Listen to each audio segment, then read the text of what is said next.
gonna go out and do second ride. Post Dragon. Went out a little bit yesterday. I've still got saddle sores, so I've had to go out early this morning and get myself to the chemist to get some green for it. Because I'm a bit concerned about that, because it's only 3 weeks till Radam Ring. So I'm going to get out now and go hour and a half, 2 hours. I don't want to do much because I'm dodging showers, if you can see through my mucky windows. The weather's not great today, it's Glastonbury weekend. The weather's not great up north. And I've got a cold again. And before I do go though, I think I'm going to move my saddle forward a little bit. I am getting a bike fit just before I go to Germany, so that should help me.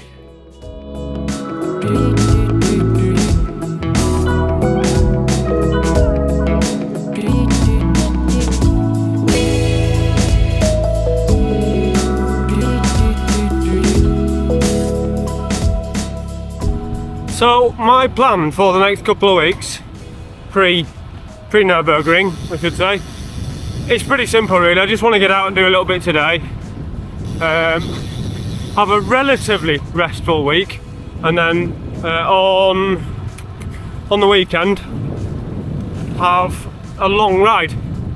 I want to do another endurance ride, probably 100 miles ish, maybe. It's going to all depend on weather, I think, but I should just shut up and get on with it really. But we'll just have to see. I might see who's around, because I think there's a few people about that I might want to ride with. So yeah, and then from there just sort of taper down again really, but I need to keep on the bike. That's priority number one for me.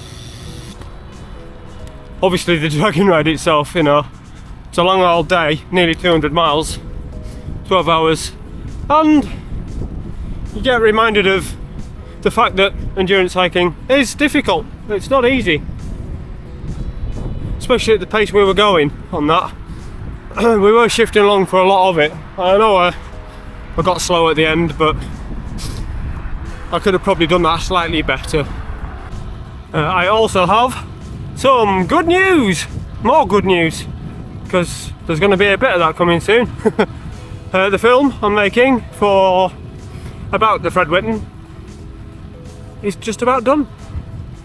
I've just got a couple of little tweaks to do, a couple of little additions here or there, and then I'm going to send it off to the people that really matter, those who are involved, to see if they're happy before it gets published really. Yeah, weirdly this week the thing that's kept me off the bike the most is the saddle sore. My legs have felt pretty decent all week. Obviously a tiny bit stiff because, you know, long event and all that, but yeah, it's encouraging as far as that's concerned. I think I just need to manage my hydration and my feeding, because I'm obviously going to be providing all of my own food, I think, at the Radam Ring. I don't think they provide anything.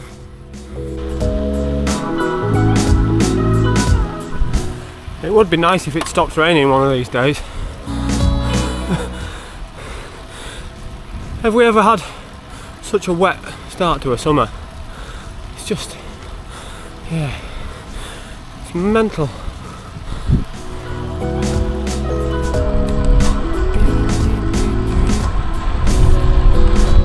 Tell you one thing though, moving the seat post forward was definitely the move. Morning. I feel so much more comfortable. Moved it forward about 10 mil, and yeah, hopefully that's a step forward, or a step closer to being bang on.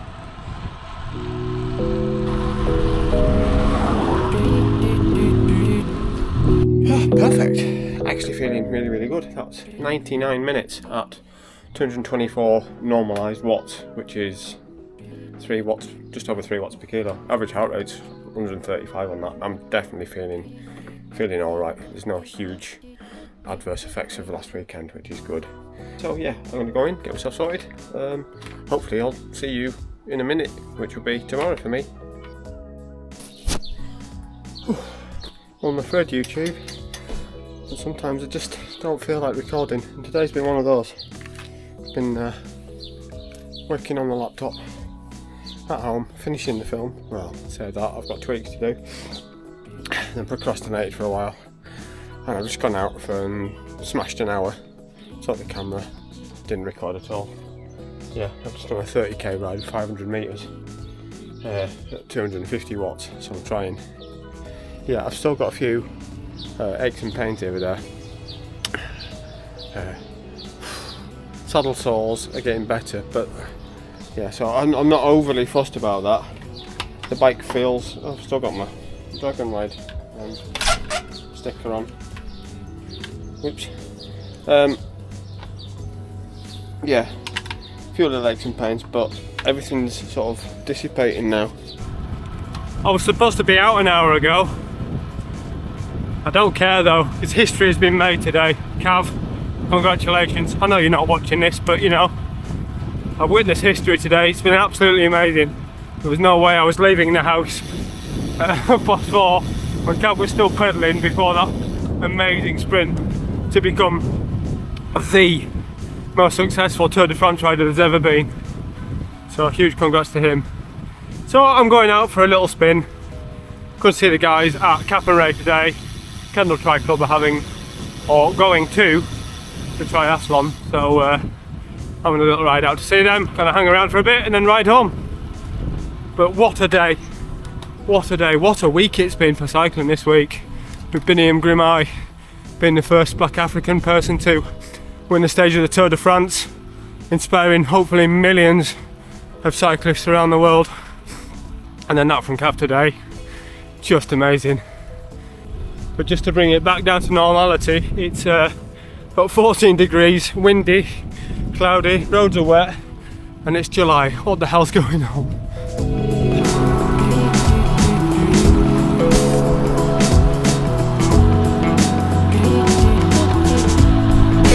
Excuse me, before I do say any more, what a career Cav has had. If anybody wants any inspiration as to carrying on, meeting your dreams, telling somebody you're going to do something 20 years later, a 20-year career, more than 20 years, and still pushing it out and beating the best at 39 years old. Yeah, there's a guy. There's your inspiration. Take it from that. You can push on and do these things. You might not be winning Tour de France stages, but your own goals. Get on and do it. Right, speaking of own goals, or own aspirations I should say, not own goals, that's a football analogy which doesn't work at all. I'm going to go and see some people trying to meet their own. Oh, well, I've stood around for 45 minutes, I'm bloody frozen. Oh, so cold. But I've got to get myself home, so hopefully this wind pushes me back.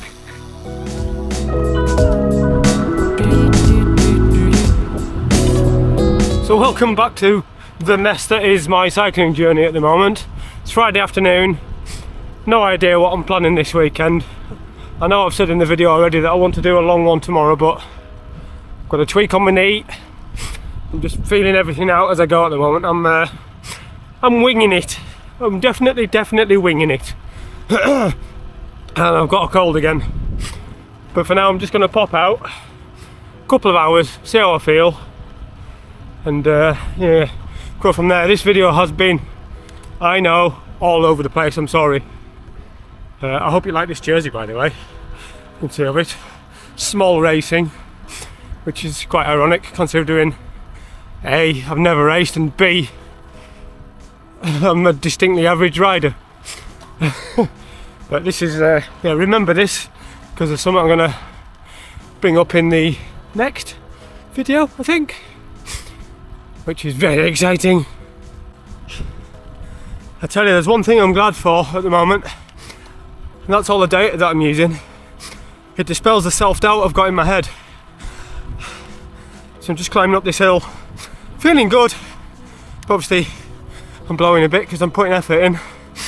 But I'll show you the graph which I use. I've shown you this before. It's basic average power versus average heart rate across all of the rides that I do, regardless of length, severity, you know, this, that or the other. I'm on an upwards trajectory, so my average power is going up for the same average heart rate or if you want to look at it the other way around, the average heart rate is coming down for the same amount of power used across the ride. It's trending upwards, which is good, because self-doubt can be a right pain in the ass, can't it? And that dispels it. It makes me feel a bit better about myself.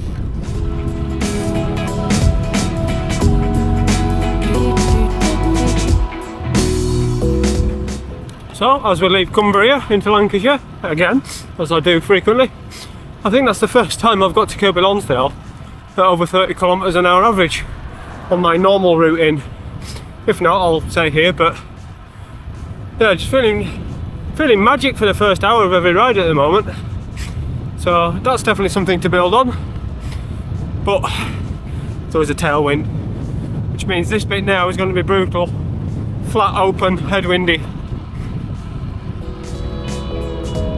And it's tunnelling through these bits.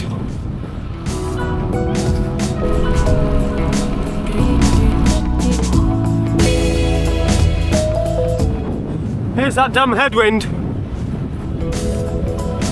It's hard to see.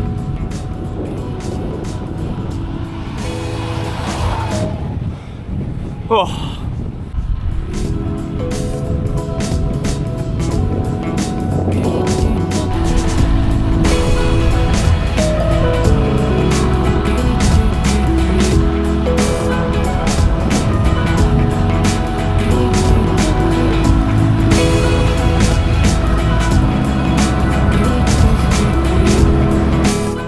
Right, home. 100 minutes at 244 watts. See what I mean about thinking it's improving? What's my average heart rate for that? 138. Oh yeah, we're cooking. Just need to get rid of that, but I'm waiting for that. I'm going to get Radam Ring out of the way first. I'm having a few weeks off, but anyway, let's go in and dive into some of the details about Radam Ring after I've had a shower, if you don't mind. Okay, sorry, I've just remembered, it is the day after. Said I was going to talk about the Radam Ring. So, strategy is, I'm going to wing it, really. The lap itself is not an easy thing. I'm sorry about the noise, by the way, neighbours mowing the grass and I have no more time to do this today. I'll put the graphic on. Radam Ring is the Nordschleife and the F1 circuit, or most of the F1 circuit together. I see they cut off a little bit, but I think I'm actually camped on the bit that's cut off, so I'm going to have to add to that, which is really, if that's the case, it is what it is. It's annoying, but so as you see, it's 24.23 kilometres long. I've actually seen another lap which is another 2k longer, but I don't think that's true, that one. Everything I've seen says it's 24 kilometre lap, and 275 metres of elevation per lap. Which is fine, it is what it is. It works out, well, old school for me, 60 foot a mile, which is what I'm used to. But, as you'll see from the middle part of there, I'll put it back up, out of the, I think it's the Foxhole, all the way up to the top of the hill. That's a 5 kilometre climb, every 24 kilometres. I am intending, I'd like to do a minimum of 24 laps. Whatever that works out to be. It's 25s. I'll put that there. My brain's not working. Initially, my original target for this was, and still is, 320 miles minimum. Whatever that works out at in kilometres, 500-ish, something like that. And now there's a very specific reason for that. The first cycling challenge I did for Muscular Dystrophy UK, discounting the preliminary day that I did to get to the start line, I did 320 miles in 4 days with my friend Tim on the Lakes Tour. None of this was YouTube, it was pre-YouTube for me, and I want to be able to beat that in 24 hours. Does that seem reasonable? So I don't know how it's going to go because sleep deprivation and all that, but I'm going to buy something like Dragon Ride 2 weeks ago for me. I did 188 miles in 12 hours, including stops. Now, included in this, which Now, factors that are going to be a help, I'm assuming, is it's on a closed track. There is no traffic, apart from 10,000 other cyclists. There are no junctions. There is no need to brake. There's no traffic lights. I know where I'm stopping every lap. I do not need to use my brakes at all. I'm assuming there's going to be a vast amount of drafting available due to the amount of people that are around. I'm sure we're going to be getting into some groups, which would be lovely to do, to get into some groups to do this with, even if it's just pairing up with folk. I've no idea who's going. I've not got in touch with anybody who's going. So the numbers look great as well. Like I say, 10,000 people. Last year there was 5,500 people there, and 70 did the 24-hour solo. I got in touch with the organisers this week. There's 10,000 people signed up, and 1,000 people signed up to do the 24-hour solo. So it looks like a mental weekend. 10,000 people going around the Nordschleife. I cannot wait to be there, especially if it's going to be like this. I mean, if it's not, it's not, you know. Can't imagine 4 in the morning when it's hoofing it down in the middle of Germany is going to be particularly nice when I'm already 16, 17, 18 hours in. But that's where I'm going. I'm going to challenge myself to see what I can do in 24 hours, and that to me, without going to somewhere like Goodwood, where else, Flat Circuits Croft, somewhere like that, where I might do one in the future. Let's see how this goes first. Let's get this one out of the way and tick a lifelong box off by A, going to the Nürburgring, and B, seeing how far I can do in 24 hours. See if I survive. I'm booked to come home the day after, so when I finish, I'm going to go probably straight to the hotel, collapse for the afternoon and the evening, and try to get home the day after, because I'm booked on the ferry on the Monday morning, in fact, Monday lunchtime. But what I might do is I might just stay somewhere or fall asleep in a lay-by somewhere for a few hours after I've got back to the UK and hit the shonky traffic that we have. So yeah, that's my plan. Preparing for the longest ride I'll ever do in one go. So yeah, I think I've mentioned in the past I'm nervously excited about it, and I think that's the best way to approach it. I'm going to go and buy some food for it in a couple of, I'll probably go on the way on the day before I go. As I say, there's going to be this video, and if I can get another one out before then, I will. When's this going out? This will go out on the 8th. Yes, this is going out on the 8th. So yeah, next weekend I'm not doing anything road bike related, so there might be a couple of weeks till I get a video out. But oh no, I'm going to put something out next week. There'll be a very short one next week. I've been out doing some bit of photography yesterday, shonky photography, because I don't have any proper lighting or any stuff these days, but exciting one. Excuse me. Right, thank you very much for watching. If anyone's got any questions, do fire away, do ask. And yeah, I'm going to enjoy this weather because it was not due to do this today. I'm really annoyed because a friend of mine cancelled plans for today because the weather looks so bad. We were going to ride in the Lake District and get in a lake. Now it's not happening. Never mind. Anyway, love you lots. See you soon.